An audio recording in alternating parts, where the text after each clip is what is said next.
Dear students, I am Dr. Kumar, Assistant Professor of Zoology, Government First Grade College, Shira. The topic of this today's lecture is a brief introduction about the carriers and vectors. So this belongs to the paper 4, that is insect vectors and diseases.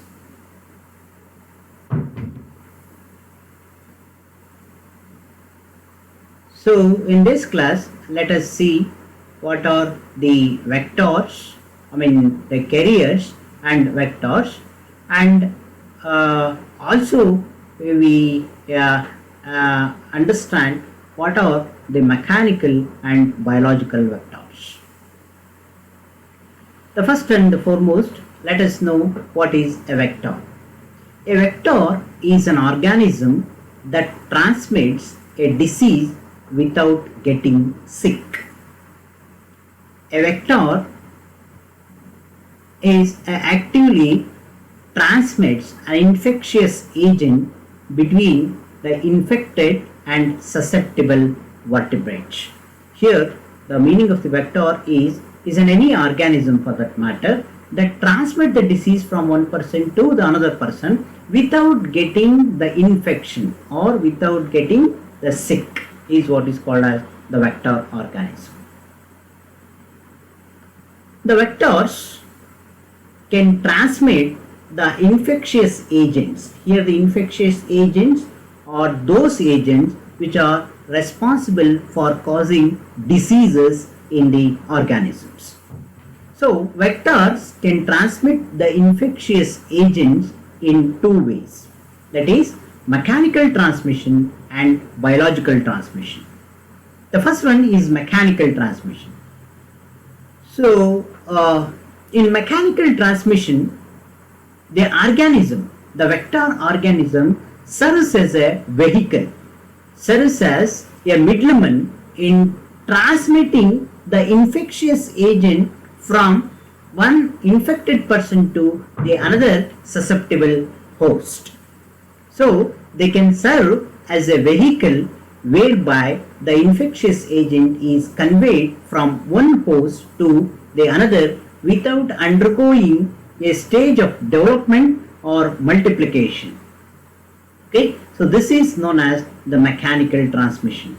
Mechanical transmission, it is the transmission of a pathogen from one organism to the another organism.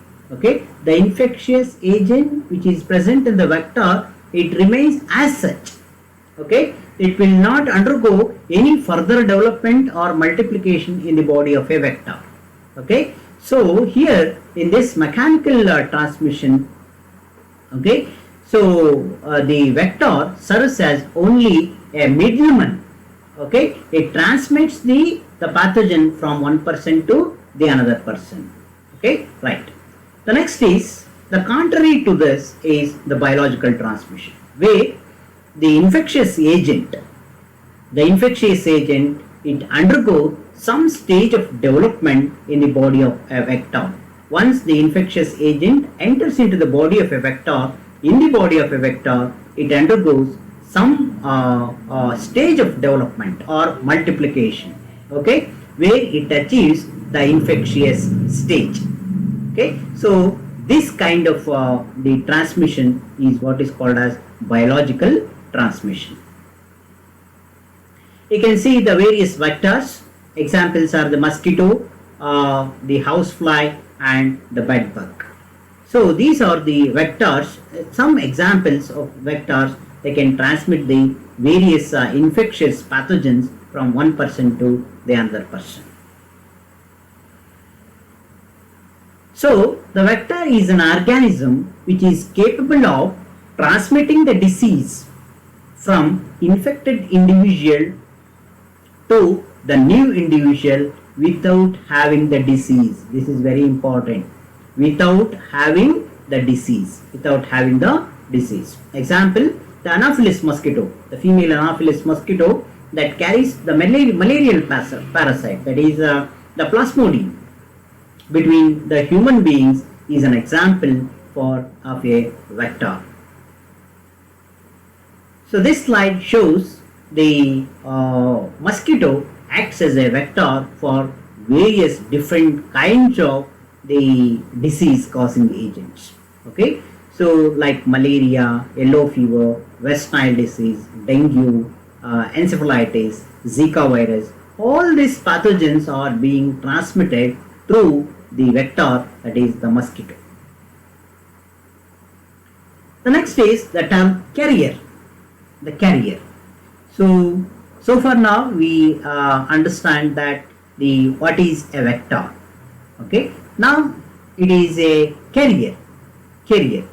So the term carrier is used to describe an individual that is infected by a disease agent and it is capable of disseminating that disease agent but shows no signs of disease. It is quite different from the vector.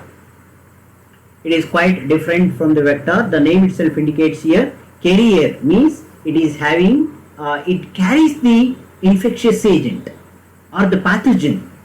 It is having the disease. It is having the infection. Okay, but only thing is it will not show any signs and symptoms of the disease. Okay, so that is the difference between the vector and the carrier. Carrier is no doubt, as the name itself indicates, it has the infectious agent. Okay, and since it is having the infectious agent, no doubt it is having the disease. It is having the disease, but it will never show any signs and symptoms of the disease. This is the peculiar character it is having, the carriers. So the carrier has no symptoms of the disease. It is having the disease, but it will not show any symptoms of the disease, but still can able to transmit the infectious agent from one person to the another person. Okay, that is what is called as the carrier. Carrier is an individual which has the disease and it is still capable of transmitting the disease to a new individual.